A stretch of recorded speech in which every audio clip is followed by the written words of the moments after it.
Bonsoir à toutes et à tous et bienvenue pour cette conférence sur le sujet si le bon Dieu existe, pourquoi tant de souffrance? Nous sommes vraiment heureux de vous voir, surtout vous qui êtes visiteurs. Sentez-vous complètement à l'aise avec nous. Restez pour la collation après. À la fin de la conférence, nous aurons un moment pour des questions et réponses. Donc si en cours de chemin vous avez une question brûlante, gardez-la parce que je risque de répondre à cette question en allant. Donc si je n'ai pas répondu, de deux choses. Une, je ne sais pas du tout la réponse, ce qui est bien possible pour ce thème, ou bien je vais répondre en allant. Donc nous allons commencer et je vais m'asseoir pour faire cette conférence. J'ai eu quelques soucis de santé depuis quelques semaines. J'ai été dans le bloc opératoire cardiaque 2 fois depuis fin septembre et donc le mal existe partout. Voilà. Voilà. Bien. Nous allons commencer avec une introduction et pour certains d'entre vous, le problème du mal et de la souffrance est un problème existentiel, c'est un problème de vie, c'est une crise de vie. Parce que vous êtes venu ici, parce que vous avez subi un malheur horrible. Vous avez perdu un être proche, bien-aimé, vous avez eu un malheur dans votre santé, vous avez subi une injustice terrible et peut-être vous êtes là aujourd'hui et ce n'est pas simplement un problème intellectuel, c'est vraiment un problème de vie et vous sentez le besoin d'avoir quelques réponses. Pour certains d'entre vous, c'est plutôt un profond problème intellectuel. Ce n'est pas un jeu intellectuel du tout. C'est un problème de pensée très troublant. Pourquoi est-ce que le mal existe? Pourquoi est-ce qu'il y a tant de souffrance et de mal dans ce monde? Et est-ce que cela prouve que Dieu n'existe pas? Est-ce que cela prouve que la vie ne vient simplement d'un hasard, qu'il n'y a pas de plan, qu'il n'y a pas de destin? C'est juste un accident cosmique. Et nos souffrances font partie simplement d'une existence chaotique, sans sens, sans raison. Et donc vos souffrances n'ont pas de raison ou de sens non plus. En fait, certains philosophes, enfin la plupart des philosophes athées, sont de ce point de vue. Par exemple, dans une entrevue en 1992 avec le Daily Telegraph, un des philosophes athées les plus renommés du monde, un professeur à Oxford qui s'appelle Richard Dawkins, il a dit ceci. Supposez qu'un enfant, c'est une entrevue, donc il y a celui qui pose les questions, supposez qu'un enfant meurt de cancer, nous disons pourquoi cet enfant doit-il mourir? Qu'a-t-il fait pour le mériter? La réponse donc de Dawkins, c'est qu'il n'y a aucune raison pourquoi. Il n'y a aucune raison autre que toute une série d'accidents dans l'histoire qui ont abouti à la mort de cet enfant par le cancer. Inutile de demander, dit-il, inutile de demander pourquoi. Sauf que quand le journaliste faisant l'entrevue lui a rappelé, mais c'est justement la question que les gens posent. Pourquoi? La seule réponse de Dawkins était, ça c'est leur problème. Ça c'est leur problème. Et pour certains d'entre vous, ce point de vue de Dawkins ne suffit pas. Ce n'est pas simplement que vous ne l'aimez pas et que vous voulez créer une sorte de réalité qui vous plaise plus, c'est que ça ne semble pas cadré, ça ne semble pas être vrai. être la vérité. Donc, nous allons maintenant juste regarder deux définitions, puisque la conférence est au sujet de Dieu et le mal. Donc, il faut qu'on définisse quand même ces deux mots. D'abord, très rapidement et simplement, le mal, c'est ce qui ne devrait pas être. Je peux avoir des préférences dans la vie. Je préfère la glace au parfum chocolat plutôt que vanille. Il n'y a pas de mal, il n'y a pas d'injustice dans le chocolat vanille. Mais le mal moral, c'est quelque chose qui ne devrait pas être. Le mensonge ou le meurtre ou le vol, c'est ce qui ne devrait pas se faire. Nous allons parler aussi du mal naturel tout à l'heure. Il y a en fait deux sortes de mal selon les philosophes. Donc le mal moral et le mal naturel. Et je vais vous parler de ça tout à l'heure. Et bien sûr, je vais vous parler du point de vue chrétien ce soir. Donc vous pouvez vous attendre à lire des versets bibliques parce que la Bible parle beaucoup de la question du mal. Il y a des livres entiers dans la Bible. Vous savez que la Bible n'est pas un livre, c'est 66 livres différents avec des auteurs différents. Et la Bible a des livres entiers dédiés au problème du mal. Par exemple, le livre de Job ou le livre d'Ecclésiaste sont dédiés à ce sujet. Et la Bible dit que le mal est un intrus. Dieu a créé un monde bon et le mal est entré à cause du détournement de l'homme vis-à-vis de Dieu. Que l'homme s'est détourné de son Créateur et cela a détraqué, a tordu l'homme et aussi son environnement a été détraqué en tant que châtiment pour cette rébellion cosmique. Mais ça, vous allez voir un peu plus tard. Maintenant, le mal, c'est ce qui ne devrait pas être. Dieu. Alors, nous entendons souvent en France, quand quelque chose de mauvais arrive, « Qu'est-ce que j'ai fait au bon Dieu pour mériter cela ?» Je ne sais pas combien de fois j'ai entendu cette phrase. C'est la phrase qui sort presque automatiquement. Et le bon Dieu est un Dieu qui n'existe pas. Ça, nous pouvons être sûrs. Vous pouvez comprendre si je compare le Dieu païen, le Dieu du paganisme, au Dieu de la Bible. Et attention, nous sommes tous païens dans le cœur, laissés à nous-mêmes. D'accord ?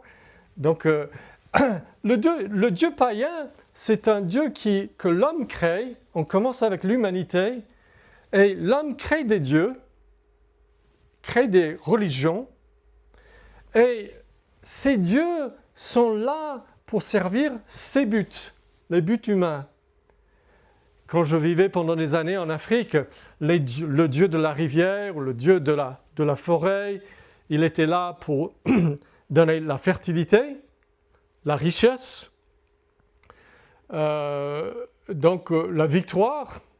S'il y avait je me souviens un jour, j'étais dans un match de foot dans un village et une équipe est descendue à la rivière avant le match pour prier le dieu de la rivière pour la victoire contre l'autre équipe. Et voilà. Donc pour le Dieu païen est là pour assurer que mon bonheur que je veux, il me le donne.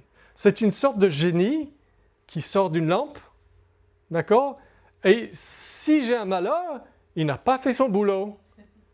Parce que c'est moi qui suis le centre du monde, de l'existence. Lui, il est juste un serviteur. Donc ça, c'est le Dieu païen, le bon Dieu, qui est là juste pour me donner le bonheur. Et s'il ne fait pas son boulot, je peux le blâmer. Mais le Dieu de la Bible est extrêmement différent, les amis. Le Dieu de la Bible est là, éternellement, depuis toujours, que nous le croyons ou pas, il est. C'est celui qui est. l'Éternel. Et il a créé l'humanité pour ses buts à lui, des buts dont nous connaissons certains et d'autres sont transcendants. La Bible nous parle d'un Dieu glorieux, éternel, immuable, il ne peut pas changer, tout bon, il est incapable qu'il mente ou qu'il change, parce qu'il est une perfection infinie, une gloire, un Dieu trinitaire, Père, Fils et Saint-Esprit. Et voilà, juste 4 versets bibliques, vous allez voir un peu. Voici les nations, elles sont comme une goutte qui tombe d'un seau, elles ont la valeur de poussière sur une balance par rapport à Dieu. Dieu est tellement glorieux et infini. Toutes les nations sont devant lui comme rien, elles ont moins de valeur pour lui que néant et vide. Imaginons-le, qu'il doit être pour jeter les galaxies dans l'espace par une simple parole. Il a dit et la chose fut. Deuxième verset, Deutéronome 32, 4. Toutes ses voies sont équitables, c'est un Dieu fidèle et sans injustice, c'est lui qui est juste et droit. Et nous allons voir comment ça peut exister avec un monde de souffrance et de mal. Ensuite, Exode 34, l'Éternel passa devant lui, devant Moïse, et proclama « L'Éternel, l'Éternel », il explique qui il est, « L'Éternel, l'Éternel, Dieu compatissant et qui fait grâce, lent à la colère, riche en bienveillance et en fidélité, qui conserve sa bienveillance jusqu'à 1000 générations d'hommes, qui pardonne la faute, le crime, le péché, mais qui ne tient pas le coupable pour innocent. » Un Dieu plein de grâce, qui nous aime, pas si nous sommes bons, mais qui nous aime, point. Et ensuite, dernier passage, Jacques 1, 17. « Tout don excellent et tout cadeau parfait, c'est-à-dire tout bien dans la vie, vient d'en haut du Père des Lumières chez lequel il n'y a ni changement ni ombre de variation. » Pleine de bonté. Il dit ailleurs qu'il est une source d'eau vive pour l'homme. Et ce qu'il veut, c'est bénir, sauver, secourir, porter. Voilà, ça c'est le Dieu de la Bible. Mais nous sommes bien peu de choses parce que ce Dieu n'existe pas pour nous, nous existons pour lui. Ce Dieu n'est pas un arrangement tout puissant pour votre petit bonheur, mais ce n'est pas un génie qu'on peut faire sortir d'une lampe, c'est le Dieu qu'on craint, qu'on révère et qu'on loue parce qu'il est glorieux. D'accord. Maintenant, ces définitions mises à part, vous avez le cadre du point de vue dont je vais vous parler et nous allons voir si le point de vue, la perspective chrétienne permet de donner une compréhension logique qui répond à certains de nos troubles vis-à-vis du mal. Vous voyez déjà que Dawkins, il a quelques problèmes, n'est-ce pas? Le point de vue athée nous cause des difficultés. Vous allez en voir d'autres tout à l'heure. Mais nous allons, premièrement, maintenant, commencer avec le problème intellectuel. D'accord? Dans la deuxième partie de la conférence, je vous parlerai du problème existentiel, que vous avez peut-être le problème de vie.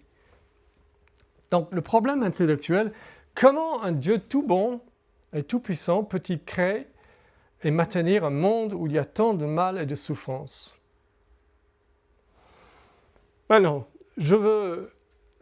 et la Bible me pousse à faire comme ça, je veux faire face complètement et honnêtement au mal dans le monde. Pensez avec moi au mal naturel. Le mal naturel, c'est ce qui ne vient pas de notre côté mauvais, l'orgueil ou l'égoïsme ou la violence humaine, mais qui vient de la nature. D'accord? En 2004, le tsunami a tué 230 000 personnes. Imaginons-le. 6 ans plus tard, bien pire, le tremblement en Haïti était le plus grand tremblement de terre connu depuis 200 ans et il a tué jusqu'à 400 000 personnes. Imaginons le désastre, l'angoisse, la détresse que cela représente dans les familles après famille après famille dans ce pays. Mais tout cela n'est rien si on veut aller un peu plus loin dans l'histoire, dans le passé. L'épidémie de grippe en 1917 a tué, ça dépend de qui vous demandez. Wikipédia dit entre 17 millions et 50 millions de personnes dans le monde. Mais un livre qui est sorti il y a à peu près 10 ans, très fouillé, prétend que cette grippe a tué probablement 100 millions de personnes. 100 millions de personnes. Je ne vais pas parler de Covid parce que c'est peu de choses à côté de cela. Et puis, il y a des choses qui sont plus proches à nous. Il y a les cancers, les infarctus, les AVC, les maladies génétiques, les handicaps, les accidents de voiture, toutes sortes d'autres désastres naturels, tant de douleurs, tant de souffrances pour tant de personnes. Bien sûr, à côté de tant de beauté dans ce monde, tant de beauté et de joie. J'essaie d'être objectif, mais beaucoup de souffrance.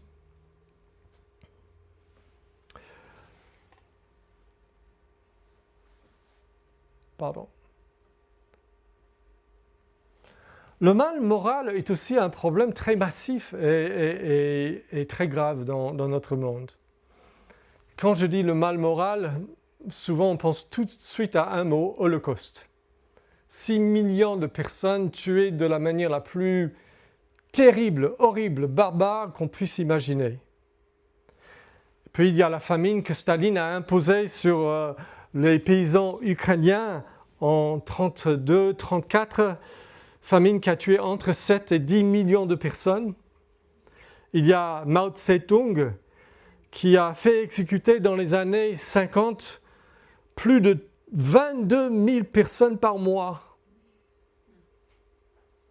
parmi les opposants de son régime. Tant de guerres, tant de violences, les génocides, ce qui se passe en ce moment en Darfour, en Palestine, c'est horrible, c'est impensable, c'est un mal moral qui défie la description. Et puis il y a le mal moral qui est beaucoup plus proche de nous. Enfin, j'ai oublié de mentionner les trafics humains. Vous savez qu'on dit qu'il y a jusqu'à 4 millions d'hommes, de femmes et d'enfants qui sont victimes chaque année de trafic humain, exploités pour leur travail, surtout dans le commerce du sexe. Le mal moral incroyable. Et des choses plus proches de nous. Parce que le mal moral n'est pas simplement là-bas, c'est aussi ici. Nous devons dire que nous sommes souvent égoïstes, orgueilleux, colériques, inattentionnés. Il y a dans nos familles, dans nos couples, dans nos voisinages, dans notre société, des mensonges. Nous pouvons pointer nos politiciens ou les vendeurs, mais en tout cas, partout, la tricherie, la fraude, l'infidélité, il y a la haine, le meurtre, l'assassinat, les relations brisées dans les familles, le divorce, les séparations, la jalousie, la discorde, le racisme. Il y a l'immoralité sexuelle, l'adultère, l'infidélité qui brise des familles, qui détruit.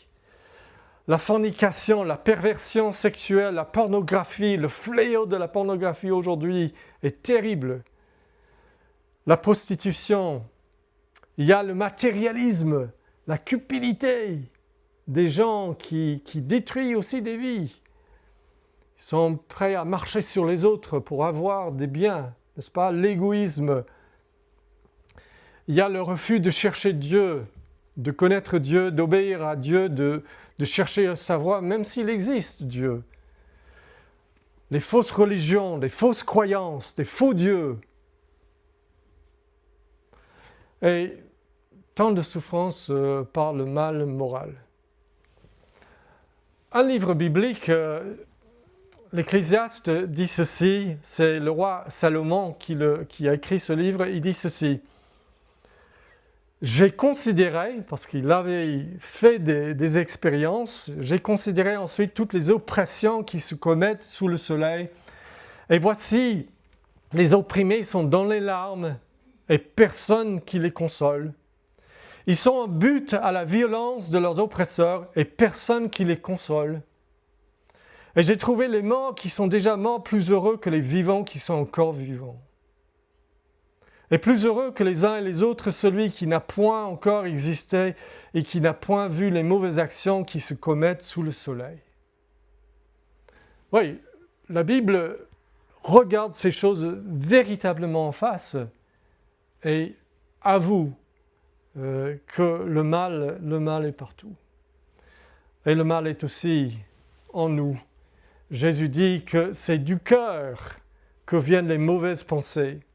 Les meurtres, les adultères, les prostitutions, les vols, les faux témoignages, les blasphèmes. Voilà ce qui souille l'homme. Voilà. Donc tout cela, l'existence de ces deux sortes de mal, le mal naturel et le mal moral, met des doutes. Et donc, nous arrivons à cette question, l'existence du mal est-elle une preuve que Dieu n'existe pas? Donc, souvent, on le présente comme ceci, l'argument contre l'existence de Dieu à partir de la réalité du mal. Voilà l'argument. Le mal existe dans le monde, premier point. Deuxième point, si Dieu est tout-puissant, il pourra empêcher tout mal. Troisième point, si Dieu est parfaitement bon, il voudra certainement empêcher tout mal. Quatrième point, s'il y a un Dieu tout-puissant et parfaitement bon, il n'y aura ni mal ni souffrance dans le monde. Cinquième point, par conséquent, un Dieu tout-puissant et parfaitement bon n'existe pas. Il y a deux problèmes dans cette logique. Ça semble être logique à première vue, mais il y a deux aspects illogiques qui sont glissés dedans. Et je vais vous en parler maintenant.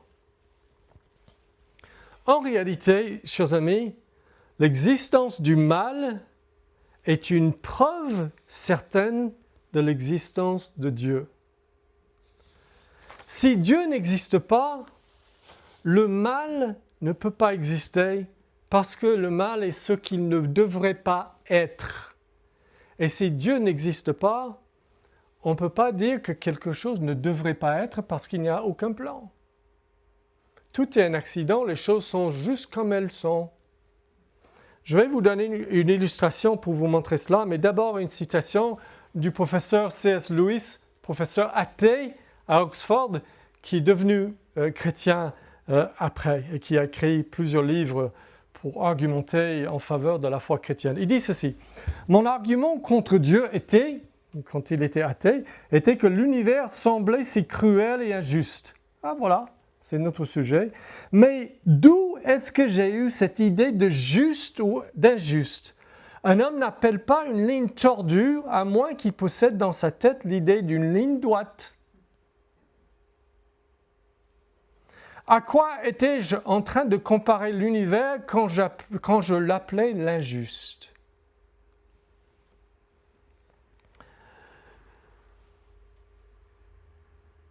Kidnapper des enfants, les trafiquer pour le commerce du sexe, est-ce que c'est un mal? Un mal en soi? Ou bien est-ce que c'est juste une préférence? Dans certaines cultures, on aime faire ça, dans d'autres, on n'aime pas. Ou est-ce que c'est quelque chose qui est au-dessus de l'homme et ses préférences, au-dessus des préférences culturelles? Est-ce qu'il y a quelque chose au-dessus de l'âme que Dieu a mis dans notre conscience pour que nous sachions qu'il y a des choses qui sont un mal absolu? Je vous donne un petit exemple. Supposez que vous allez construire une maison, vous embauchez un architecte et il fait le plan avec vous de la maison, et dans ce plan, bien sûr, il est indiqué très précisément où il va y avoir une porte, où il va y avoir des fenêtres, la hauteur des étages, et ainsi de suite.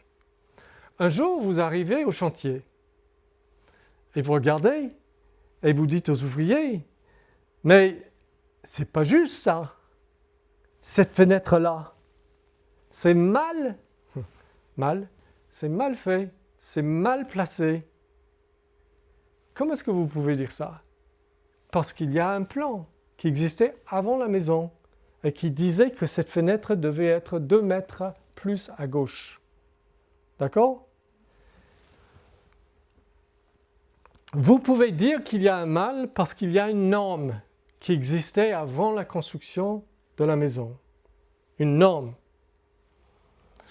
Mais supposez que vous rendez visite dans un autre pays qui a subi un terrible ouragan, qui a emporté des toits de maisons, des maisons entières qui n'étaient pas bien construites, et vous allez visiter certains de ces endroits catastrophés.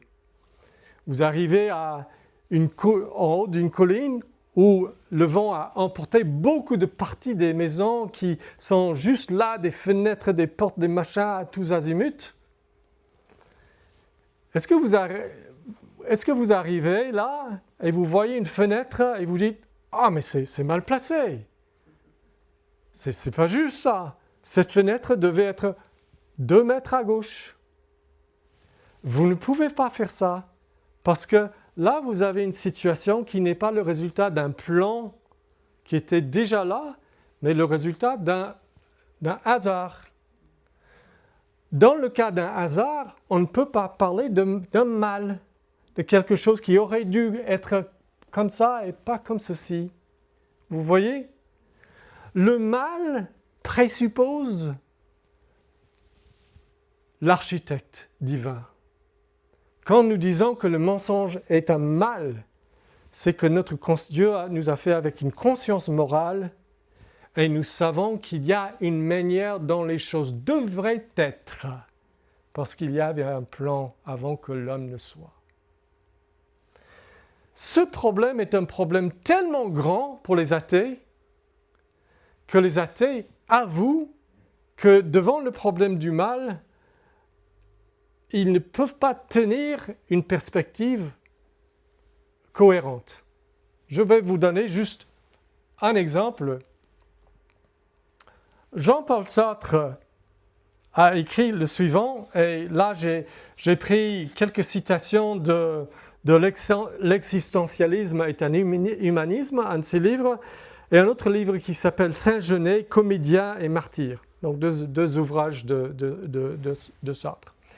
Et donc il dit ceci: si j'ai supprimé Dieu le Père, parce qu'il l'avait supprimé dans ses écrits, il a dit l'existentialisme est un effort de rendre un athéisme cohérent. D'accord? C'est ce qu'il a dit dans ses écrits. Il dit, si j'ai supprimé Dieu le Père, il faut bien quelqu'un pour inventer les valeurs morales, ce qui est bien et mal. Si Dieu n'existe pas, et par conséquent, l'homme est délaissé parce qu'il ne trouve ni en lui-même, ni hors de lui une possibilité de s'accrocher. Le problème moral naît de ce que la moralité, le bien et le mal moral, la morale est pour nous tout en même temps inévitable et impossible. Je suis convaincu que toute morale, tout bien et mal, est à la fois impossible et nécessaire. Il est en train de dire, selon ma philosophie athée, si Dieu n'existe pas, le bien et le mal moral sont impossibles. comme je viens de vous décrire, il n'y a pas de plan auparavant, les choses sont juste ce qu'ils sont. Et donc, c'est un grand penseur, il avouait ce que je viens de vous dire. Mais il dit que, en tout cas, dans ma vie de tous les jours, je ne peux pas vivre comme ça. Si quelqu'un vole ma voiture, mon cœur crie « C'est injuste !» C'est pas juste une préférence. Toi, tu aimes voler la voiture, moi, j'aime pas le vol de voiture. Non, il dit qu'il y a quelque chose au-dessus de nous qui tranche entre moi et toi. J'aime voler, j'aime pas être volé, mais si c'est juste nous, les humains, qui va trancher? Mais si Dieu existe, voilà, c'est pas toi ou moi qui décide, il y a un plan. Donc, les philosophes athées sont complètement d'accord que le problème du mal détruit la possibilité de l'athéisme. Mais ils préfèrent garder l'incohérence et dire, bon, je gardais mon athéisme, mais j'avoue que c'est à la fois impossible et complètement nécessaire. Voilà. Je vais maintenant donc vous montrer une logique encore, mais je vais changer la logique. Et vous n'allez peut-être pas aimer cela, mais la logique tient. Ce n'est pas une question d'aimer ou pas, c'est est-ce que c'est logique ou est-ce que c'est contradictoire. La logique c'est 1. Dieu est entièrement bon. 2. Dieu est tout-puissant. 3. Le mal existe. 4. Le Dieu parfaitement bon et tout-puissant a une raison moralement suffisante pour le mal qu'il ordonne et permet. Quelle est cette raison? Je vais vous donner quelques idées, mais je ne peux pas tout vous dire parce que je ne sais pas. La Bible dit que les choses cachées sont à l'Éternel notre Dieu, les choses révélées sont à nous et nos enfants. Et la Bible nous dit, et bien sûr c'est vrai, car mes pensées ne sont pas vos pensées, dit l'Éternel, et vos voix ne sont pas mes voix, dit l'Éternel, autant les cieux sont élevés au-dessus de la terre, autant mes voix sont élevées au-dessus de vos voix, et mes pensées au-dessus de vos pensées. C'est un peu comme les parents qui doivent amener un enfant de 2 ans à l'hôpital pour une chirurgie difficile. Ils ne peuvent pas lui expliquer leur raison, pour qu'un docteur le coupe et lui fasse très mal. Il est trop jeune, il ne va pas comprendre. Mais il peut se confier dans le fait que mes parents m'aiment. Et ils ne vont pas permettre cela pour un rien.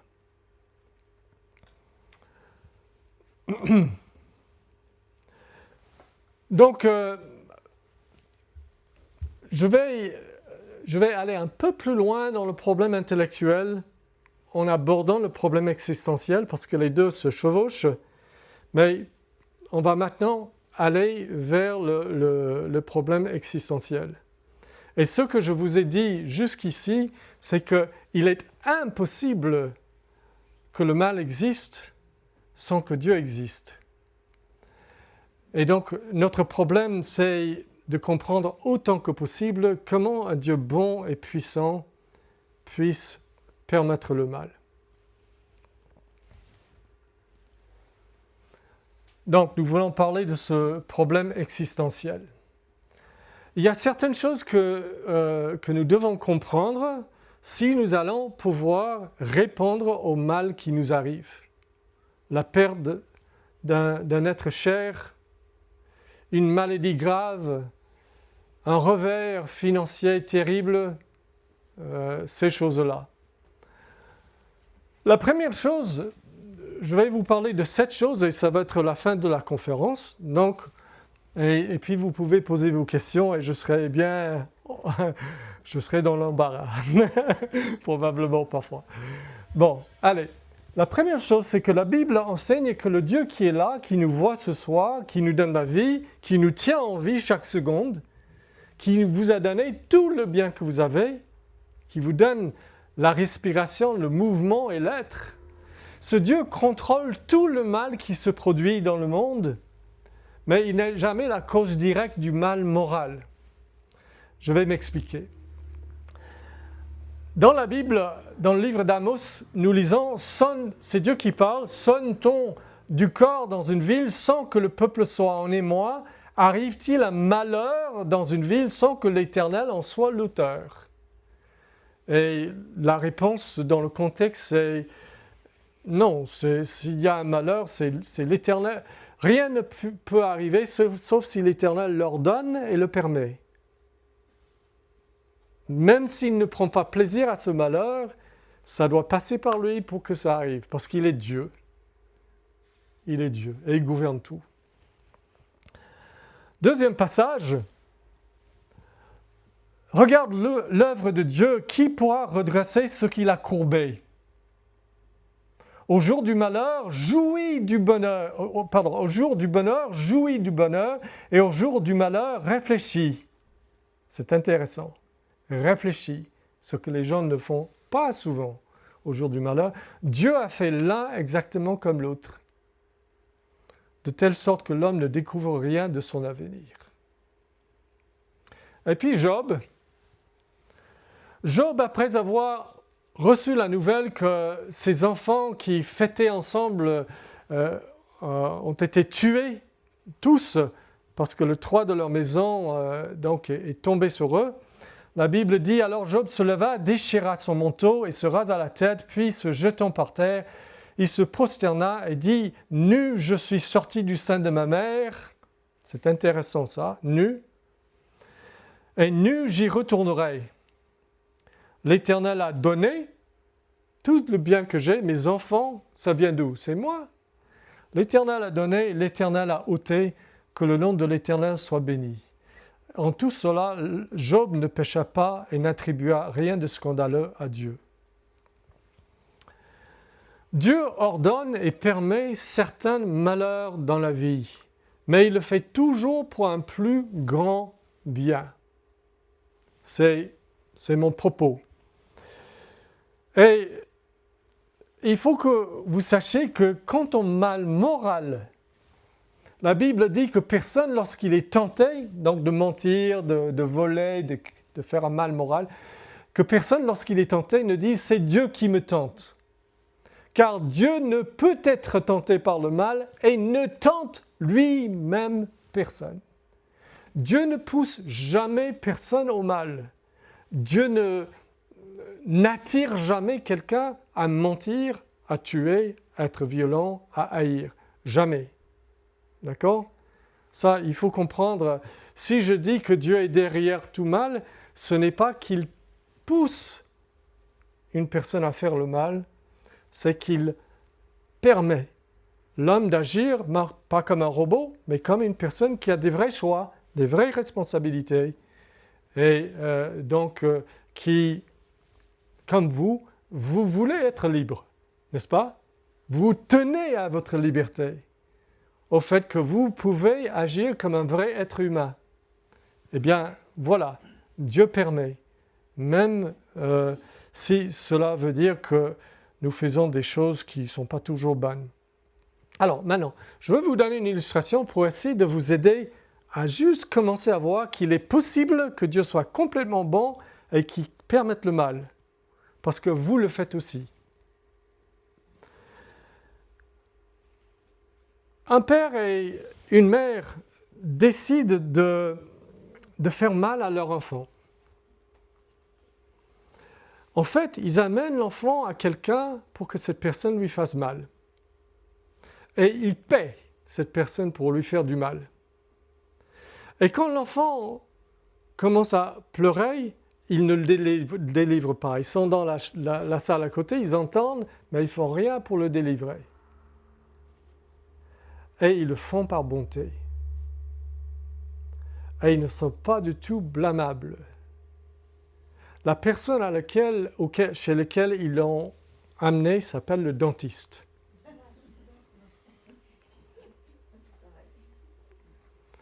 C'est bon? Oui, c'est bon d'amener tes enfants chez le dentiste. Ça fait mal? Ça fait mal. tu peux permettre et même ordonner, décider de permettre un mal dans la vie de quelqu'un que tu aimes par bonté. Et vous le faites tout le temps. Vous permettez à vos enfants de faire des choix et vous savez que ces choix, certains ne vont pas être bons. Mais vous savez que c'est mieux que de faire tous leurs choix pour eux et de les empêcher de devenir adultes. De toutes sortes de manières, vous êtes toujours en train de faire exactement ce que je dis que Dieu fait. Sauf que Dieu a beaucoup plus de raisons pour nous et des raisons transcendantes que nous ne comprenons pas.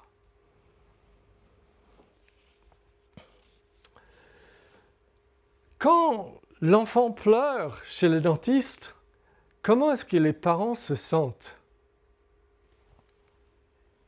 Ils souffrent avec l'enfant. Et la Bible nous dit, car le Seigneur ne rejette pas à toujours, mais lorsqu'il afflige, il a compassion, selon sa grande bienveillance. Car ce n'est pas volontiers qu'il humilie et qu'il afflige les fils d'hommes. La Bible raconte l'histoire de Joseph dans le livre de Genèse. Je ne sais pas si vous avez entendu parler de Joseph, mais Joseph est haï par ses frères. Ils le détestent. C'est leur plus jeune frère à l'époque. Et ils le vendent en esclavage. Il est amené en esclavage en Égypte. Et là, il lui arrive plein de malheurs. D'une chose à l'autre, à un moment donné, il est emprisonné par une fausse accusation et il passe des années en prison. C'est une vraie histoire, c'est historique. Et par finir, il est amené comme serviteur dans la maison du pharaon de l'Égypte, qui au fur et à mesure du temps, voit les grandes capacités de Joseph et l'élève, et il devient premier ministre de l'Égypte sous Pharaon. D'accord?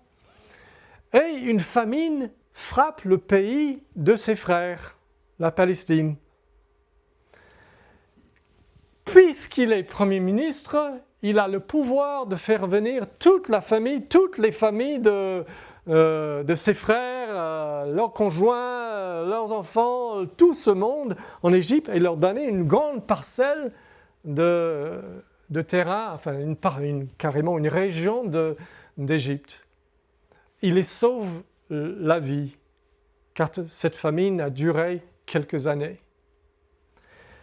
Et donc, à un moment donné, à la fin de tout cela, le papa de tous ses frères meurt et les frères ont peur que maintenant que papa est mort, Joseph, il va vraiment se venger sur nous pour l'avoir vendu en esclavage. Et ils viennent vers lui pour supplier sa faveur. Et Joseph dit ceci, entre autres. Il dit à ses frères, « Vous aviez dans la pensée de me faire du mal. Mais Dieu avait dans la sienne d'en faire sortir du bien afin d'accomplir ce qui arrive aujourd'hui, afin de sauver la vie à un peuple nombreux. » Dieu a permis que Joseph soit vendu en esclave. Il a ordonné. Il a tout vu d'avance. Et il a permis que Joseph souffre toutes ces choses pour qu'un jour il devienne Premier ministre et qu'il sauve toute la famille. Les voies de l'Éternel sont juste imprévisibles, mystérieuses et au-dessus vraiment de notre portée souvent. Le deuxième point, et ces points vont être plus rapides maintenant, donc je disais que le premier point qu'il faut comprendre, c'est que Dieu contrôle tout le mal qui se produit, mais il n'est jamais la cause directe du mal moral. Ce n'est pas lui qui a vendu Joseph en esclavage. Ce n'est pas lui qui détestait Joseph. N'est-ce pas? La responsabilité pour tout le mal blâmable appartient aux hommes. Dieu n'est pas blâmable parce qu'il avait dans sa pensée que le bien, de sauver la famille de Joseph et de bénir toute cette famille. Voilà. Mais le deuxième point, c'est que Dieu déteste le mal moral et le punit. Ah, soyez-en sûrs, messieurs, dames. La Bible parle du jour de la colère et de la révélation du juste jugement de Dieu qui rendra à chacun selon ses œuvres. Bien sûr, s'il est parfait, il va être juge juste. Et tout mal, toute injustice trouvera sa juste sentence un jour. Tribulation et angoisse pour toute âme humaine qui pratique le mal, gloire, honneur et paix pour quiconque pratique le bien, car auprès de Dieu, il n'y a pas de considération de personne. Donc, s'il y a des injustices qui ne sont pas résolues ici, attendez seulement. Troisièmement, le mal naturel est en fin de compte le fruit de notre mal moral, mais tous les maux naturels subis ne sont pas nécessairement la conséquence d'un mal moral spécifique commis.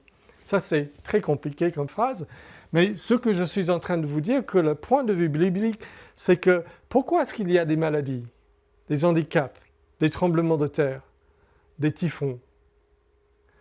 La Bible dit c'est parce que l'homme s'est détourné de Dieu, et en se détournant de Dieu, il a décidé, je ne veux pas vivre dans un monde où Dieu prend soin de moi. Voilà, ok. Tu ne vivras pas dans un monde où Dieu prend soin de vous. Le monde devient détraqué. La génétique de l'homme devient détraquée. Et c'est intéressant de voir que scientifiquement, lorsque un homme a une maladie génétique, c'est toujours parce qu'il y a eu une perte d'information par une mutation. Une mutation engendre toujours une perte d'information, jamais un gain d'information. C'est-à-dire, il y avait quelque chose qui était bien, mais quelque chose a été perdu de ça. Donc, mais cela ne veut... Donc, le mal moral existe globalement parce que nous sommes une race qui s'est détournée du vrai Dieu pour adorer des faux dieux ou aucun Dieu, ou en tout cas haïr même l'idée qu'il y a un créateur qui m'aime et qui veut que je sois en relation avec lui. Mais ça ne veut pas dire que si tu as une maladie, c'est parce que tu as fait telle chose de mauvaise, ou que tu es plus mauvaise que la personne qui n'a pas cette maladie. Pas du tout. Job, qui a beaucoup souffert, était, selon la Bible, l'homme le plus juste sur la face de la terre à son époque. Il a subi des maux, non pas à cause de ses péchés, mais pour une autre raison, pour aider d'autres personnes comme Joseph. D'accord? Donc, pour vous montrer cela, Jésus, un jour, vit en passant... Pardon, je retrouve le passage. Oui. Un homme aveugle de naissance. Ses disciples, qui ne comprennent pas bien les choses, ses disciples lui demandèrent, « Rabbi, qui a péché, lui ou ses parents, pour qu'il soit né aveugle ?» Comme si tout mal naturel venait d'un mal moral spécifique. Jésus répondit, il corrige, « Ce n'est pas que lui ou ses parents aient péché, mais c'est afin que les œuvres de Dieu soient manifestées en lui, et il le guérit. » Il dit, ce monsieur, il est malade parce que Dieu voulait que je manifeste que je suis le Fils de Dieu, que le monde voit que Dieu est là et que je suis le Fils de Dieu incarné en guérissant. Mais pour guérir, il faut que quelqu'un soit malade. Voilà.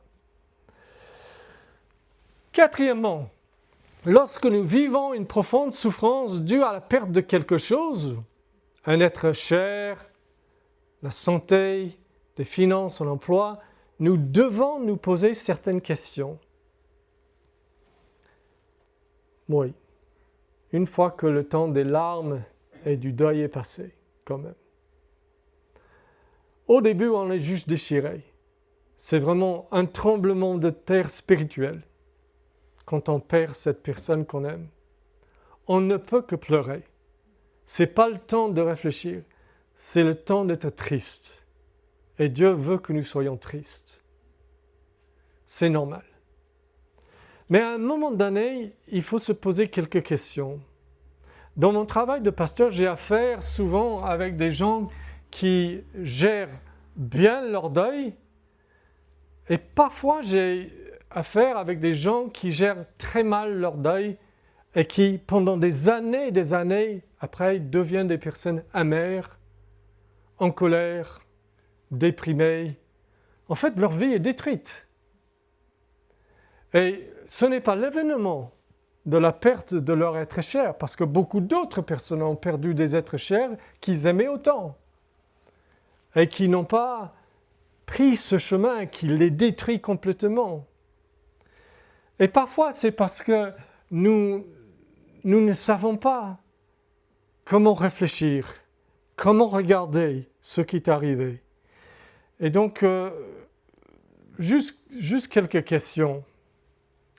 Et là, c'est surtout des questions, cette fois, pour la personne qui serait vraiment en colère, qui ne peut pas accepter cette perte. D'accord ? Et ça peut nous arriver à nous tous. D'accord ? Première question. Est-ce que je suis en colère ? Il faut d'abord le voir. Est-ce que je suis amer ? Est-ce que je suis devenu une personne amère à cause de ce que j'ai perdu ou la personne que j'ai perdue ? Cette amertume, mon cher interlocuteur, est aussi un mal. Les personnes autour de vous souffrent parce que vous n'êtes pas la personne que vous étiez avant. Vous n'avez pas la joie, la paix, le regard aux autres que vous aviez avant. Il y a un mal en vous qui fait mal aux autres, qui fait souffrir votre entourage. Donc la première question, c'est est-ce que je suis en colère ? Est-ce que je suis amer ? Deuxièmement, quand j'avais cette personne que j'ai perdue, peut-être cette chose, mais je vais surtout parler de personne, est-ce que j'étais reconnaissant envers Dieu et je le remerciais pour le bien? C'est très étonnant que des personnes peuvent avoir un parent cher, bien-aimé, formidable pendant des années, ne jamais tourner les regards vers Dieu et dire « Oh, merci pour ce bien énorme que tu m'as donné pendant des décennies. » Mais dès que cette personne meurt, cette personne tourne vers Dieu, le Dieu en lequel il croit ou ne croit pas, jusqu'à ce moment-là, et dit « Qu'est-ce que j'ai fait au bon Dieu ?» Et la personne devient vraiment en colère avec Dieu, alors que on pourrait dire « Mais regardez, Dieu vous a donné un bien énorme. Cette personne vous manque tellement parce qu'elle était formidable pour vous. » C'est un sujet de reconnaissance, parce que tout le monde n'a pas un parent comme ça. Dieu vous a fait un bien énorme pendant longtemps. Aucun don ne dure à toujours dans ce bas monde. Aucun cadeau, aucune vie, aucun bonheur. Nu, je suis venu dans le monde, et nu, je partirai. Ça vous ferait beaucoup plus de bien de regarder à tout ce bien que vous avez eu et d'être reconnaissant, n'est-ce pas? Ça va être difficile à dire parce que la perte est là et cette perte est difficile. Mais ce qui guérit la perte, c'est pas se plaindre de la perte, mais être reconnaissant de tout le bien que j'ai eu pendant tout ce temps. Troisième question, pourquoi est-ce que je pense que j'ai droit de garder cette personne ou cette chose pour toujours? Le Dieu qui l'a donné n'a-t-il pas le droit de donner pour une durée qu'il détermine? Est-ce que le don n'est pas à lui? Est-ce qu'il ne décide pas comment il donne? Est-ce qu'il ne peut pas avoir une raison qui nous dépasse pour que cette personne parte au moment où elle est partie? J'ai perdu mon papa de la maladie de Charcot. Est-ce que vous savez ce que c'est? C'est une des maladies les plus terribles qui existent.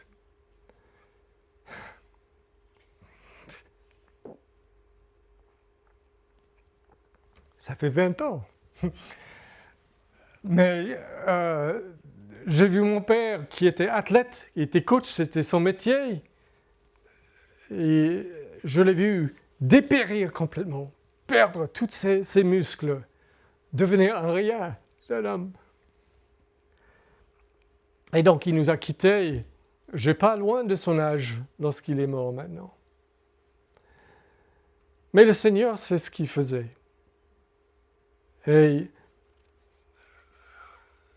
je suis vraiment reconnaissant pour ce papa formidable et pour toutes ces années que je l'ai eu.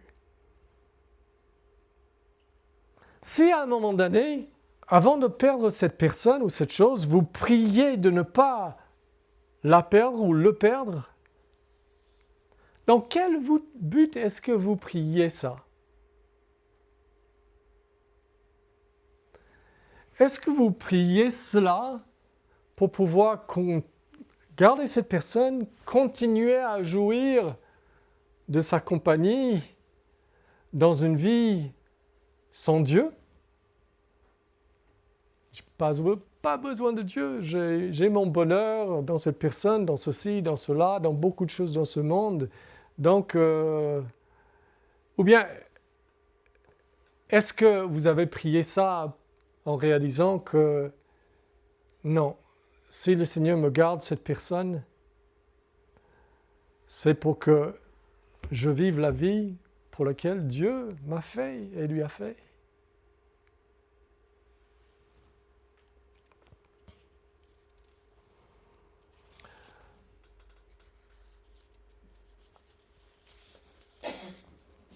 Je ne vais pas lire les autres questions. Certaines de ces questions sont difficiles. Je suis désolé, j'espère que je ne vous vexe pas. C'est difficile, c'est comme un chirurgien qui prend son scalpel et oui. Mais je suis obligé de faire comme cela parce que c'est seulement en se regardant profondément, en faisant face à des questions difficiles que nous pouvons avancer. Maintenant, j'ai dit qu'il y avait 7 points, on en a 3 maintenant pour finir. Ce sont des choses que nous devons comprendre si Dieu et le mal, le rapport entre Dieu et le mal, afin de bien gérer le mal quand cela nous arrive. Si vous êtes en relation avec Dieu, sachez qu'il promet de prendre soin de vous comme un père, vous protégeant du mal ultime, éternel, et promettant de vous soutenir dans les souffrances qui permettent dans votre vie. Rappelez, je ne vous ai pas dit qu'il promet de vous protéger de tout mal sur cette terre. J'ai dit qu'il vous protégera du mal ultime, qui est la séparation éternelle de lui, la mort éternelle.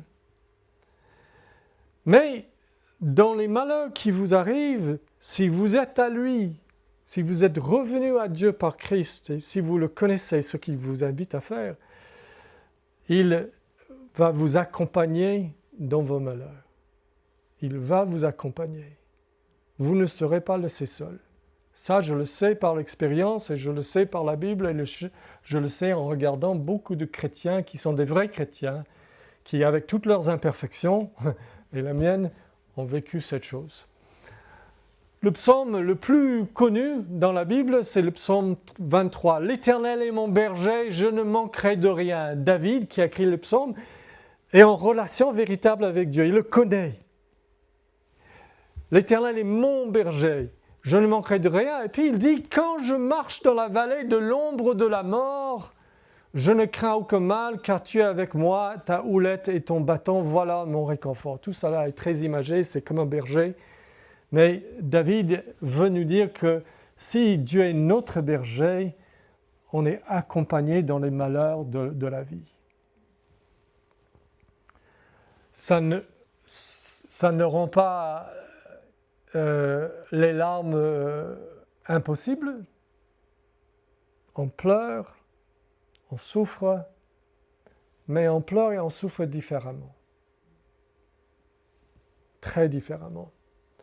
Mais si l'Éternel n'est pas votre berger, si vous avez choisi de ne pas vivre dans une vie sous le règne de Dieu, alors la Bible a un avertissement solennel. Puisque Dieu dit, puisque j'ai appelé et vous avez résisté, puisque j'ai étendu ma main et personne n'y prête attention, puisque vous avez rejeté tous mes conseils, moi aussi, je vais vous faire exactement de même. Je rirai quand vous serez dans le malheur, je me moquerai quand la terreur viendra sur vous. Ça, c'est un châtiment terrible, mais qui nous montre que on ne peut pas bafouer le Dieu de l'univers. On sème, on moissonne ce qu'on sème. Et si on décide que, moi je décide que Dieu n'existe pas, ok, allez. Vous allez vivre dans un monde sans secours. Dieu utilise le mal pour plusieurs types de biens supérieurs. Je dis bien supérieur, c'est un terme philosophique. C'est un bien qui est supérieur au bien qui aurait pu être sans ce malheur. D'accord ? Donc, je vais vous donner quelques exemples. Parfois, Dieu révèle, Dieu permet un mal donc afin de se montrer à nous, afin de se révéler. Nous avons vu l'exemple de cet homme aveugle. Dieu a dit qu'il était aveugle, le mal lui est atteint pour que Dieu puisse se révéler à lui. Et je connais beaucoup de gens qui ont rencontré Dieu à travers le mal. Avant le mal, avant une souffrance terrible dans leur santé, ils étaient suffisants. Oh, j'ai pas besoin de Dieu, j'ai pas besoin de savoir s'il y a un Dieu. Mais un malheur a brisé tout cela, ils ont commencé à se poser vraiment des questions et Dieu est venu à leur rencontre, changer leur vie complètement. Parfois, Dieu permet le mal dans nos vies pour soutenir la justice. Pensez à un meurtrier en série qui est arrêté et condamné à la prison à vie. La prison à vie, je vous assure, c'est un mal naturel terrible. C'est un mal. On est séparé de la famille, on est séparé de la possibilité d'avoir toutes sortes de joies, on est confiné, on est emprisonné, c'est un mal terrible. Mais je vous assure que ce mal engendre une bien supérieure. Parce que cet homme n'est plus dans les rues. Et pour toute la société, un bien supérieur énorme est procuré par un mal à une seule personne.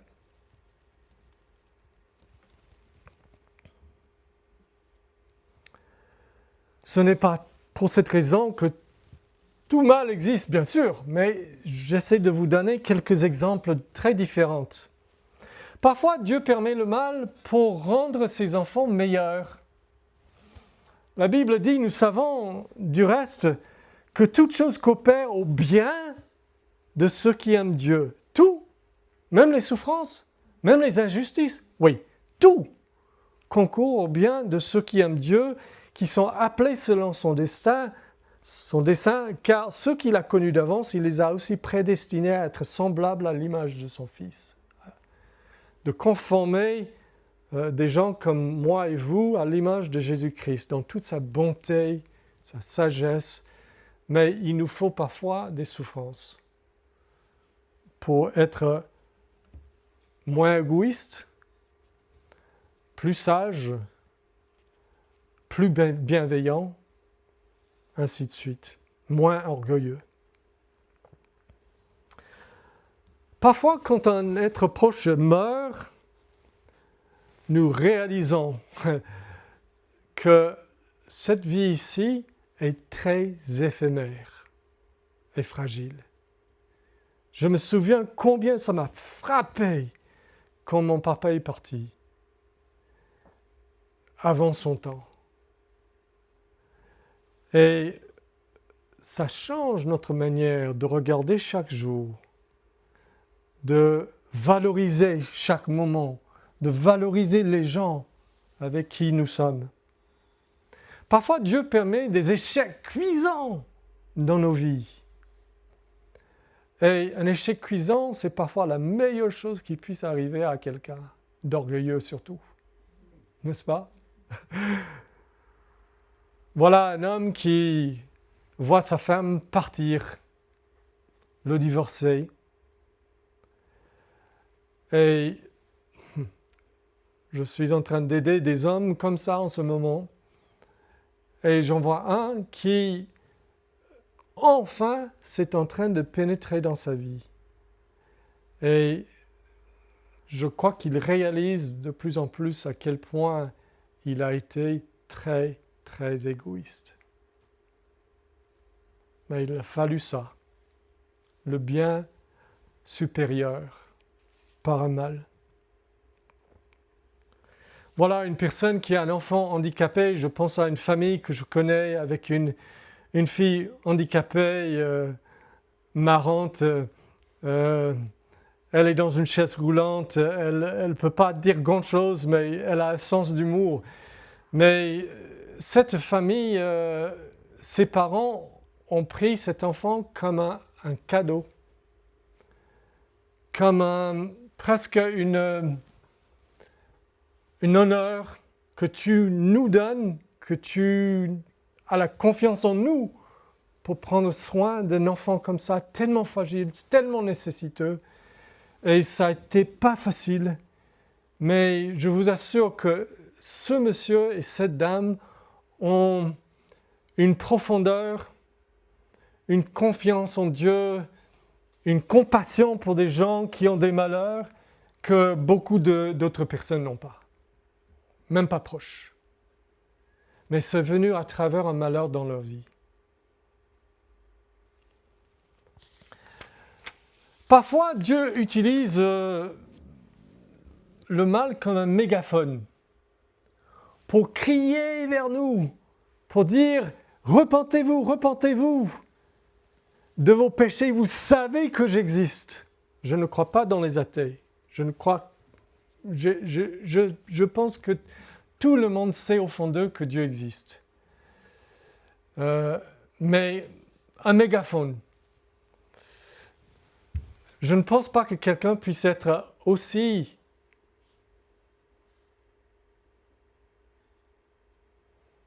je ne veux pas dire ignorant, mais l'ordre incroyable des galaxies. Les scientifiques nous disent que notre partie de notre galaxie est spécialement adaptée à la vie. J'étais avec un scientifique français, je mangeais avec lui un jour, il est venu à la maison avec sa femme et un autre couple, et je lui ai demandé, est-ce qu'il est vrai que notre partie de notre galaxie est la partie la plus adaptée à avoir la vie que toutes les parties de toutes les galaxies que nous connaissons? Il a dit oui, c'est vrai. C'est un scientifique qui faisait partie d'une équipe qui venait de lancer un satellite français dans l'espace. Et quand il a dit ça, l'autre homme qui était là, qui n'était pas du tout croyant, il a paniqué. « Oh non, tu veux dire qu'il y a un plan? Qu'est-ce que tu veux dire ?» Et il paniquait parce que peut-être il y a un Dieu, c'est terrible. J'espère que ce n'est pas vrai. Mais Dieu utilise le malheur souvent comme un mégaphone pour nous dire « Je suis là, je suis votre Dieu, je vous ai fait, je vous garde en vie chaque seconde, je vous aime, revenez vers moi. » Et nous voyons ça dans ce passage où Jésus, en ce temps-là, quelques personnes vinrent à Jésus lui raconter ce qui était arrivé à des Galiléens, c'est les gens du nord d'Israël, dont Ponce Pilate, le gouverneur romain de l'époque, avait mêlé le sang avec celui de leur sacrifice. Donc des gens qui faisaient un sacrifice religieux, et Pilate les tue. et mêlent leur sang avec le sang de leur sacrifice pour blasphémer. Jésus leur répondit, « Pensez-vous que ces Galiléens qui ont subi ce mal terrible, ce mal naturel et moral terrible, aient été plus grands pécheurs que tous les autres Galiléens parce qu'ils ont souffert de la sorte? Non, vous dis-je, mais si vous ne vous repentez pas, vous périrez tous de même. » En d'autres termes, ce malheur qui est arrivé, en partie, ce n'est pas la seule raison, mais en partie ça arrive pour que vous puissiez voir et savoir que, regardez, vous allez périr comme ça si vous ne vous repentez pas. Et Jésus ajoute un deuxième cas lui-même. Le premier, c'est un mal moral, le deuxième, c'est un mal naturel. Il dit, donc, ou bien c'est 18 sur qui est tombée la tour de Siloé. Juste un truc est tombé. Et qu'elle a tué. Pensez-vous qu'ils aient été plus coupables que tous les autres habitants de Jérusalem? Non, vous dis-je, mais si vous ne vous repentez pas, vous périrez tous pareillement. La Bible dit qu'il n'y a pas de juste, que l'idée de victime innocente de malheur naturel n'existe pas. Nous sommes tous des rebelles. Nous sommes tous des rebelles contre le Dieu vivant. Nous n'avons pas cherché à le connaître, cherché à savoir quel était son plan pour nous, qu'est-ce qu'il voulait, qu'est-ce qu'il exigeait de nous. Nous avons vécu des vies vraiment comme nous voulions, comme si Dieu n'est rien. Et Dieu dit que si nous ne repentons pas de cela,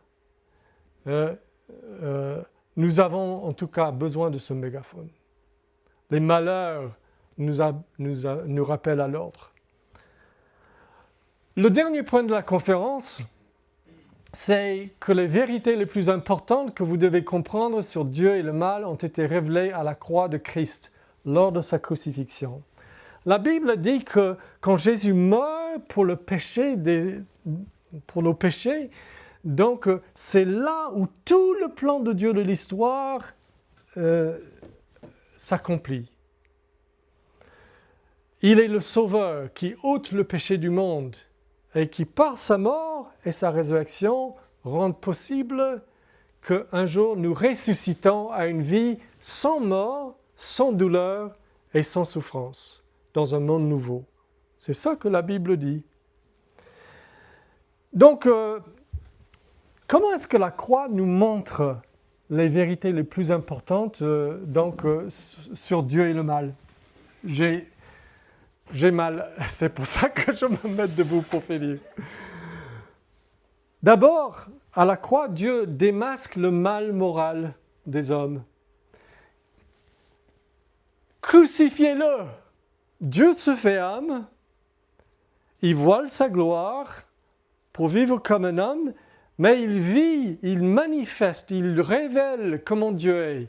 Son amour en guérissant, en aimant, en enseignant.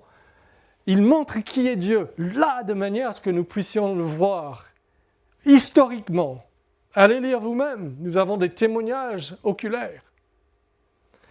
Et surtout à la croix, nous voyons que, d'abord, il démasque le mal moral. Lorsque ce Dieu qui n'a fait que du bien vient parmi nous, les hommes disent « crucifiez-le ».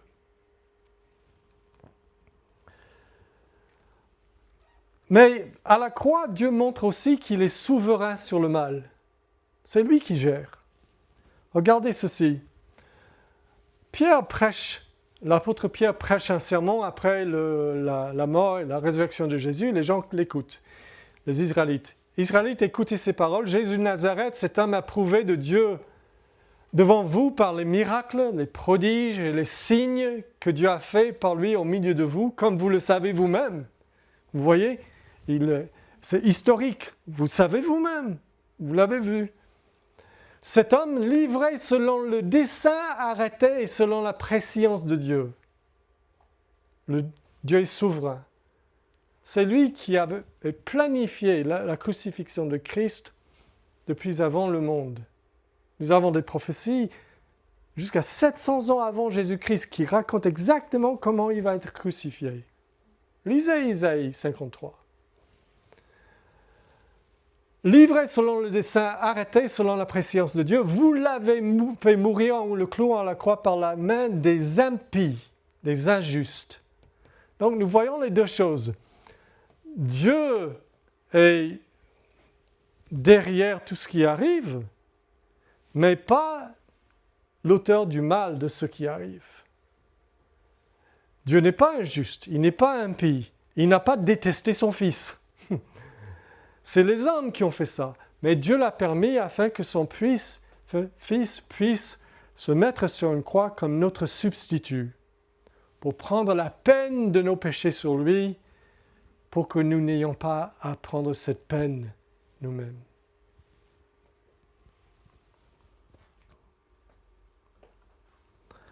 À la croix, Dieu révèle étonnamment qu'il nous aime beaucoup, beaucoup, beaucoup, parce qu'il meurt pour nous. Qu'est-ce que Jésus a dit à la croix? La première phrase. Si vous avez lu un peu la Bible, vous savez que la première phrase, quand il est sur la croix, crucifié par des hommes qui le détestent, il dit « Père, pardonne-leur ». Dieu se révèle, il est très différent de nous. Un amour divin qui ne change pas, qui ne dépend pas de ce que nous sommes.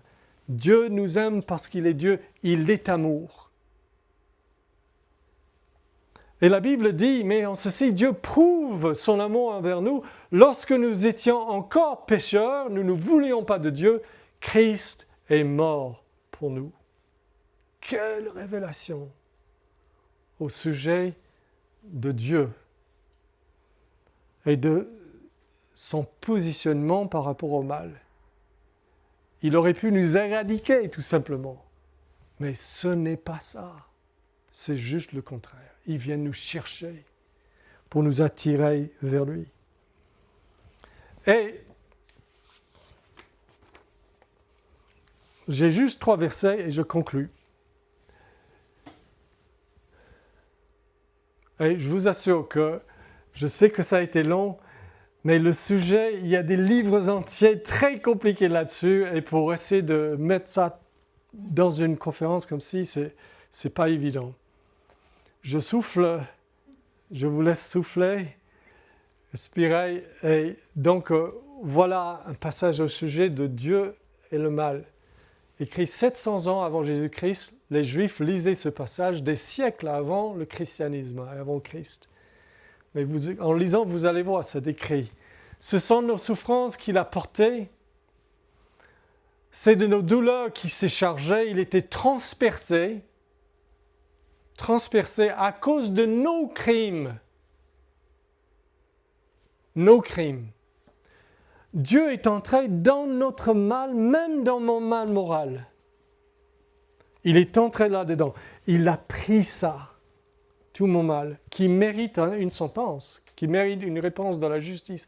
Il était transpercé à cause de nos crimes, écrasé à cause de nos fautes, le châtiment qui nous donne la paix, le pardon. La paix est tombée sur lui. Et c'est par ces meurtrissures que nous sommes guéris, donc si nous croyons en Christ. Enfin, à la croix, nous apprenons que Jésus détruit le mal définitivement. Et ce sera mis en fruition à la fin du monde. Jésus a dit une fois à quelqu'un, « Moi, je suis la résurrection et la vie. Celui qui croit en moi vivra même quand même il serait mort. » La Bible enseigne que les croyants en Christ, les vrais croyants en Christ, vont ressusciter corporellement un jour, avec un corps qui ne mourra jamais, un corps changé. L'intrus de la mort ne sera plus là. Et donc la Bible nous dit ceci dans le dernier livre de la Bible, et c'est le dernier passage, et on finit avec cela. Jean a eu une vision de la fin de la fin. D'accord? Il dit « Je vis un nouveau ciel et une nouvelle terre, car le premier ciel et la première terre avaient disparu. » Cette terre, avec la pollution, avec des choses détraquées, n'est plus là. « Et je vis descendre du ciel d'auprès de Dieu la ville sainte. je ne vais pas essayer d'expliquer ça, c'est une partie imagée, mais j'entendis du trône de Dieu, une forte voix qui disait « Voici l'habitation de Dieu est avec les hommes. Il habitera avec eux, ils seront son peuple. Il essuiera toute larme de leurs yeux. » Tous vos deuils, toutes vos détresses, vos angoisses à cause des choses horribles. Si vous croyez en Christ, c'est la promesse. Il essuiera toute larme de leurs yeux. La mort ne sera plus. Et il n'y aura plus ni deuil, ni cri, ni douleur, car les premières choses ont disparu. C'est formidable. Et c'est comme cela que la Bible se termine. Nous sommes très très loin du bon Dieu, qu'on peut blâmer et crier vers lui et l'appeler bon tout en disant et en pensant qu'il est tout sauf bon. Parce que nous voyons que le Dieu est là, il est transcendant. Il a 1000 manières d'utiliser le mal pour le bien. Nous ne savons pas pourquoi il a permis l'entrée du mal au début. Et j'avoue ce problème, tout à fait. Mais tout le reste me dit que tout cela est complètement, ça rime, ça va avec ce que je sais. Ceux qui croient à ces choses sont les gens qui surmontent, qui vivent le mal le mieux et qui connaissent la joie qui va un jour vaincre tout mal. Donc voilà, je termine là et je pense qu'on va juste donner le temps de 2 ou 3 questions. N'hésitez pas de poser une question si vous voulez. Et je ne suis pas sûr de pouvoir répondre, mais allez-y, toute question est permise.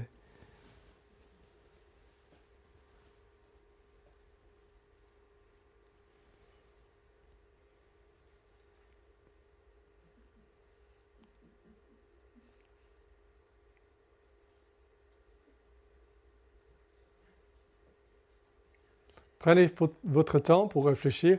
Je sais qu'il est très difficile de poser une question, surtout si c'est la première fois que vous venez ici, mais n'hésitez pas.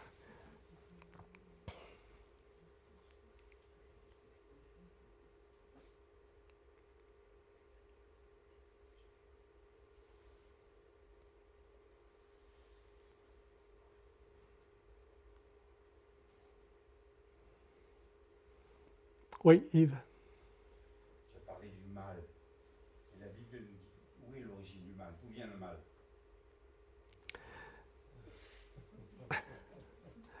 Le premier mal que nous savons dans la Bible, c'est Satan.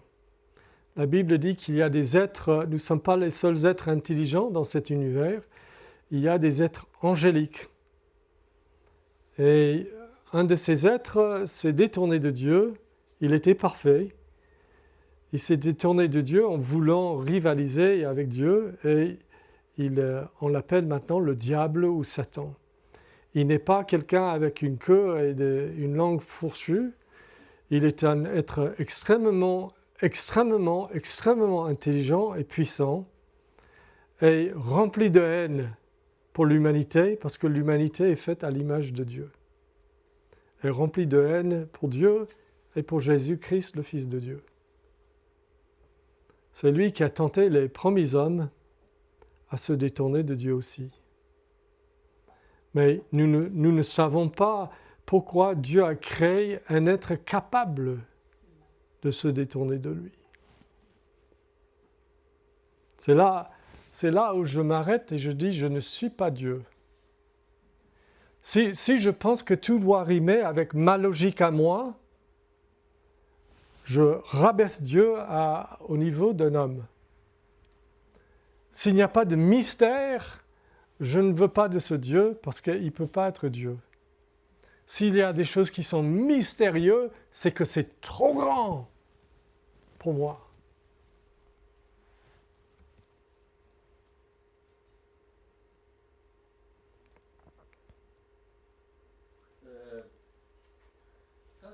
Jésus-Christ il est mort sur la croix, ça c'était un péché. Parce que Quand Jésus fait quoi? Pardon, Abilio? quand Jésus-Christ il est mort sur la croix, Oui, ceux qui l'ont tué, ils ont commis un péché. bien sûr. Donc ça veut dire que Dieu là, il a permis un péché. Tout à fait. Dieu a permis tous les péchés qui n'ont jamais été commis. Dieu les a permis. Dieu aurait pu vous enlever du monde avant que vous les commettiez, mais il vous a laissé. Heureusement, il nous donne la marge et le temps, n'est-ce pas? Sinon, il nous enlèverait tout de suite. Puis aussi, les pharisiens, quand ils l'ont tué, ils croyaient qu'il est en train de faire le bien. Oui. Mais là, dans leur cœur, qui a mis ce... Mais nous avons tous ces tendances. Moi j'ai des tendances de penser parfois que je fais le bien alors que ma femme sait très bien que je fais le mal. Moi j'ai raison. Tu n'as pas raison, mon mari. Et voilà. Après 1 heure ou 2, je vois clair. Oui, j'avais tort. Je pensais faire le bien alors que je faisais vraiment le mal. Alors Dieu il a travaillé au cœur de ces personnes pour qu'ils arrivent à faire ça. Pas du tout. Non. Non, c'est ce que nous avons dit. Nous avons dit que Dieu ne pousse personne à pécher. D'accord? Nous sommes nés pécheurs. Je peux vous le prouver très facilement. Vous avez eu des enfants?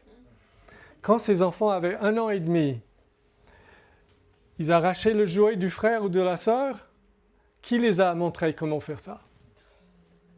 Personne. C'était là dès le début.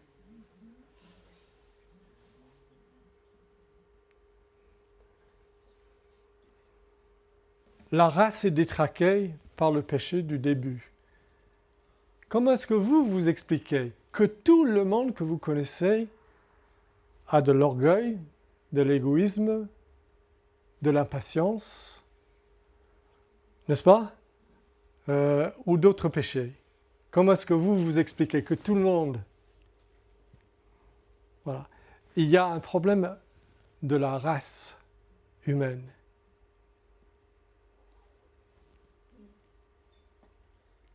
C'est Dieu qui l'a créé.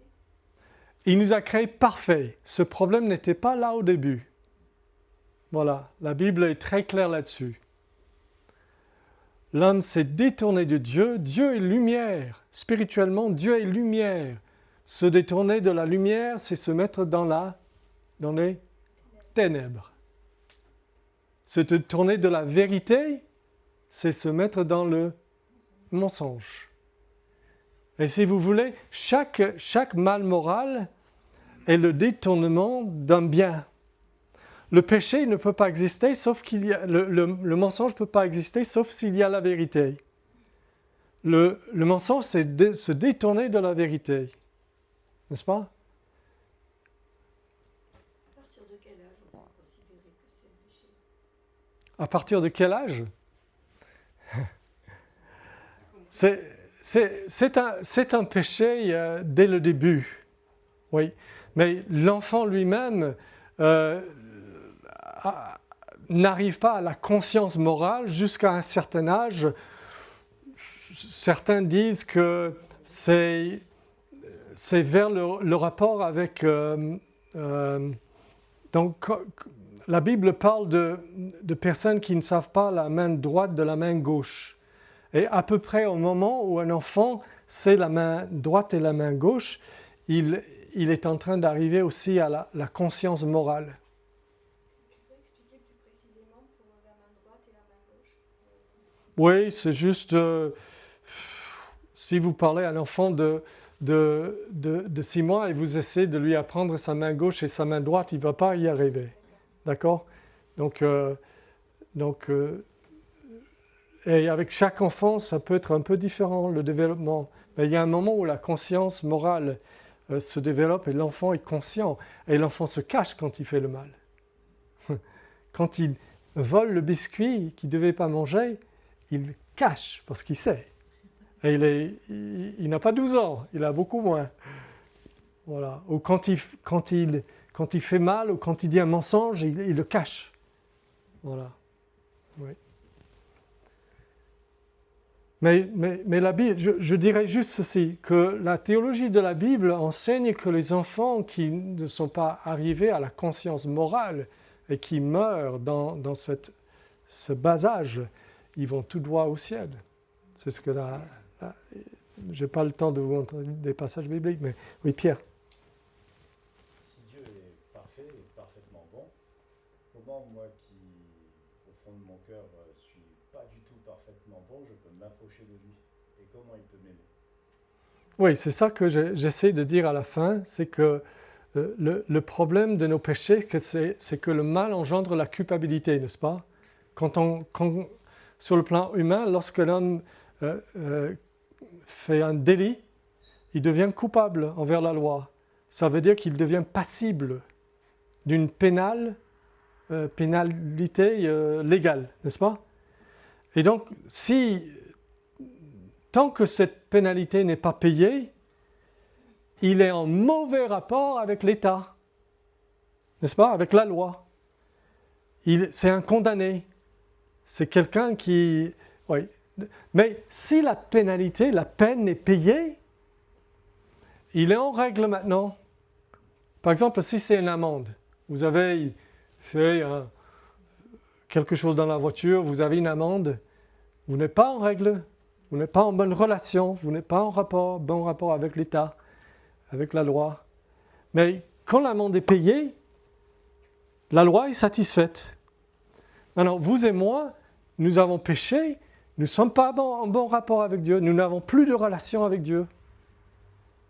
Tant que la peine n'est pas payée, la justice de Dieu n'est pas satisfaite. Or, la Bible dit le salaire du péché, c'est la mort éternelle. Dieu est infini. Se rebeller, transgresser le Dieu infini est un délit infini. Et la Bible dit que nous ne pouvons pas payer cette amende nous-mêmes. C'est trop lourd. C'est pour ça que Dieu a dû devenir homme. Ce n'est pas pour jouer. C'est parce qu'il n'y avait aucune personne humaine qui pouvait régler votre problème avec Dieu. C'était trop lourd. Et donc Dieu lui-même prend la forme d'un homme, un corps humain, une âme humaine. Il devient véritablement homme tout en restant Dieu. Pourquoi? Parce que en tant que Dieu, il ne peut pas souffrir. Dieu est pur esprit, incapable de souffrir. Infini, immatériel, pur esprit. Mais quand il devient homme, on peut le clouer à une croix. Il vient afin de souffrir. Pourquoi? Parce qu'il y a une peine à souffrir, la vôtre. Et donc il se met en substitut. Il prend votre place par amour. Et il subit à la croix ce que vous auriez dû subir, et moi, afin qu'on soit libéré de cette peine, et par ce qu'il a fait, pas par ma bonté, pas par mes mérites, par pure grâce, je sois réconcilié avec Dieu, non pas parce que j'étais religieux ou moral ou quoi que ce soit, mais parce que Christ est mort sur une croix pour moi. Non pas parce que je suis assez bon pour Dieu, parce que je ne le suis pas. Et les gens qui sont trop bons sont fatigants. Je vous assure. Et le vrai christianisme n'est pas une religion des bons. C'est une rédemption des pécheurs. Nous, on n'a pas d'état d'âme à dire qu'on est mauvais. Ma femme le sait, si je ne le dis pas, elle dirait pour vous. Je change beaucoup. J'ai changé pendant 4 ans. Elle m'a vu changer beaucoup. Mais j'ai encore à changer. Mais je suis réglé avec Dieu, non pas parce que je suis, mais à cause de ce qu'il a déjà accompli. Et la dernière phrase de Jésus à la croix, c'est « Tout est accompli ». Tout quoi? Tout le paiement de la peine qui permet que vous soyez complètement pardonné maintenant sans rien faire. Vous n'avez rien à faire. C'est un don gratuit que Dieu vous offre si vous vous repentez, vous retournez à lui par Christ. Pour vivre, pour avoir une relation avec lui. C'est une grâce d'amour. C'est déjà fait. C'est comme une fête, la table est déjà dressée, vous n'avez qu'à venir. C'est ça la bonne nouvelle. L'évangile, ça signifie bonne nouvelle et c'est ça. Voilà. Bon, je crois qu'on va s'arrêter. Merci beaucoup d'être venu. Il se peut que vous ayez des questions que vous n'avez pas osé poser. Alors, soit vous pouvez essayer de me prendre à part maintenant, ou peut-être vous pouvez, à travers la personne qui vous a invité, donner cette question et je reprendrai contact avec vous pour un échange par mail ou par appel. Si vous voulez discuter, on peut le faire. Mais merci beaucoup d'être venu et donc que le Seigneur vous bénisse. Restez pour la collation si vous pouvez.